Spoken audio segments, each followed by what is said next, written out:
Здравейте, приятели! Казвам се Красимира Трифонова и в днешното видео ще ви разкрия кои са 5 знака, че вашата връзка е към своя край. За много хора е трудно, когато се намират във връзка, където са започнали много проблеми, да разберат дали тази връзка трябва да приключи, но тези 5 знака наистина ще ви помогнат. И така да започваме.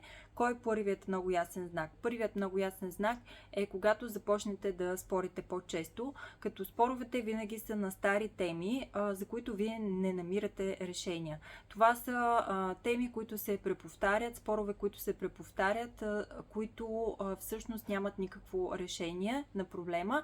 Напротив, всеки се придържа към своята позиция и съответно има неразбиране към позицията на партньора. Вторият знак е когато изградите стена между вас и партньора, т.е. вие вече не сте себе си с него, не си позволявате да бъдете уязвим пред него или нея. Третият знак е липсата на интимност в връзката, и физическа, и емоционална. Вие вече не искате да споделяте нещата, които наистина ви вълнуват, как се чувствате, дали добре, дали съответно зле.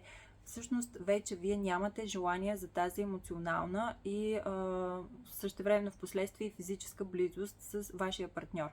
Четвъртият много ясен знак е, че вие вече сте отворени да изследвате връзки с други хора, дали физически и емоционално, това зависи от момента.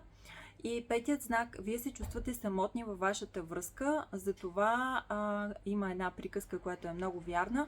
По-добре да сте сам, отколкото да се чувствате самотни с вашия партньор до себе си или партньорка. Надявам се да намирате това видео за полезно. Ако това е така, споделете го и на вашата страница, за да достигне то до повече хора. За други подобни видеа може да се абонирате за YouTube канала ми Красимира Трифонова и да ме последвате на официалната ми Facebook страница Красимира Трифонова Коуч. Там на Messenger може да си запазите и час за индивидуална онлайн консултация с мен.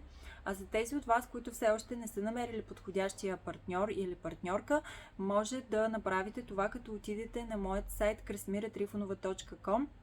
Там ще видите онлайн курсът, който предлагам, как да намерим подходящата за мен партньорка.